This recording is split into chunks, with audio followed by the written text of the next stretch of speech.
altered body temperature, tachycardia, rapid respiration of 20 breaths per minute, low blood pressure, confusion, fever, urination problems. Left unchecked, they progress to organ failure and death. Sepsis is when bacteria, fungus, or viruses invade the bloodstream, multiply, and spread throughout the body. Bacteremia, in particular, is the presence of bacteria in blood. A healthy person's blood is a sterile environment, and bacteria in blood is always abnormal. Therefore, sepsis in this context is actually the host's natural response to bacteremia left unchecked. Sepsis is often a secondary infection to lung, abdominal, and kidney infections. It has many stages of severity and incidence. Systemic inflammatory response is the preliminary stage, and increased severity and disease progression leads to severe sepsis, eventually leading to septic shock and death. It is extremely short time frame for symptoms to become deadly, therefore quick detection maximizes treatment success. Because the causative agents in sepsis is specific to certain treatments and the original infection site, the rapid and accurate identification of these agents through lab analysis aids doctors to give the correct antibiotic treatment. The more notorious agents of sepsis is the haystack organisms. These agents are responsible for infective endocarditis, that is, infection of the endocardium and or heart valves, with sepsis causing over 200,000 deaths annually. Rapid and accurate identification is imperative for survival. So today, we're going to explore how to catch these slippery repeat offenders. A 51-year-old patient is in septic shock and multi-system organ failure. The patient's bottles were flagged positive. So how do you find the real agent responsible? Presumptive identification. Bottle flag positive are subcultured into three different agars: hot plus agar, chocolate blood agar, and McConkey agar. Gram stain can be used to see their armor type, shape, size, and grouping. Agents can be further narrowed down based on whether they possess catalase, cytochrome C, and coagulase, knows catalase, oxidase, and coagulate test respectively. But in some cases of slight coagulate test, some agents are capable of masking the ability to clot plasma. Negative results are often double-checked through the tube coagulate test. Agglutination tests allow testing of an agent against non-antisera, thus allowing for serotyping. Similarly, streptococci agent can be tested against Lancefield grouping for further ID. There are a myriad of carbohydrate utilization tests that are routine in determining an agent's enzymatic activity. Antimicrobial testing is important to ensure the most effective antibiotic is given as soon as possible as a part of treatment. Results from sensitivity testing may be used to adjust the treatment if bacteria are found to be resistant. Disk diffusion is used as standardization allows for comparison between labs. Specific agents react to specific antibiotics, as some have special cases of resistance, such as beta-lactams and penicillin zones. The E-test is an alternative to disk diffusion. If performed correctly, this is used to determine quantitative minimum inhibitory concentration. Stage 2. Definitive ID.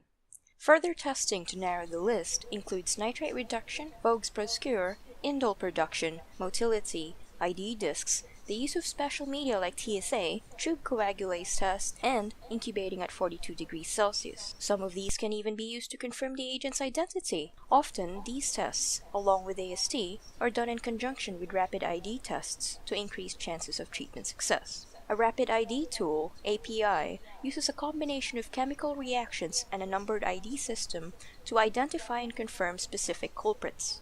Many APIs are available for different species and groups, but for this purpose, we use API 20E, 20NE, and A-kits.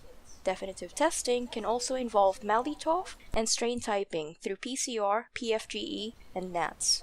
Some agents are difficult to cultivate and test for, and thus, these techniques delve into the agent's conserved genes to identify them.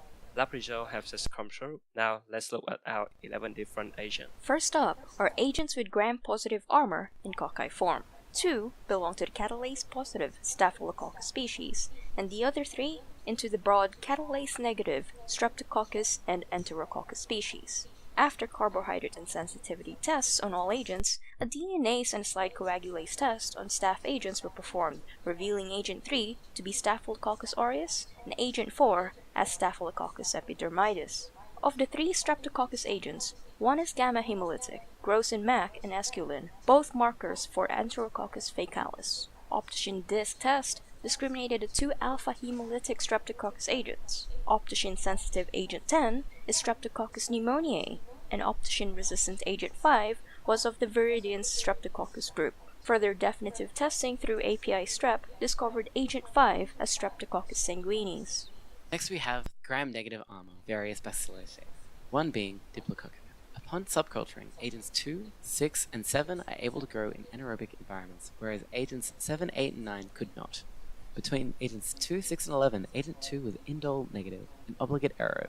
Sensitivities and API A confirmed agent 2 as Bacteroides fragilis. Agent 11, indole positive, lactose positive, and catalase positive grow on MAC, but negative for oxidase, is Klebsiella oxytosa. This is verified by an API 20. Agent 7, with a Diplococci form, were negative for catalase, urea, and growth on MAC, but positive for oxidase. Small colonies were obtained unless it was incubated in 5 to 10% carbon dioxide. These were hallmark characteristics of Cardiobacterium hominis, a member of the HASEC group. HASEC group isolates are ampicillin resistant. Beta-lactamase tests should always be completed when isolated in blood. This group is responsible for 3 to 4% of cases of infective endocarditis. Finally, the agents that only thrive in aerobic environment. Agent 7 are cocci bacilli, capable of thriving in 42 degrees C, grow on MAC, yet unable to ferment lactose. An API 20E reveals Agent 7 to be Syntobacter baumannii. Agent 8, a long, thin bacilli form capable of partial hemolysis of blood. DNase, plate, and API 20NE expose Agent 8 to be Strenotrophomonas multifila. And lastly, Agent 9, showing positive catalase, oxidase, and lactose. This agent was also capable of growing on MacConkey and in 42 degrees C. Presumptive ID showed Agent 9 to be Pseudomonas aeruginosa. Definite testing through the use of an API 20NE and inoculation upon a TSA plate with a C390 confirmed its identity. Since this opportunistic agent can utilize multiple types of carbohydrates and persist in both normal and unusual conditions, this agent can colonize many types of environments. It also flourishes in most surfaces, and thus it can also colonize medical equipment such as central venous lines. It also has an arsenal of virulence factors that enhances its colonization capabilities, meaning a circulatory infection allows Pseudomonas aeruginosa to conquer multiple organs easily. This agent's resourcefulness in combination with an immunocompromised person spells disaster.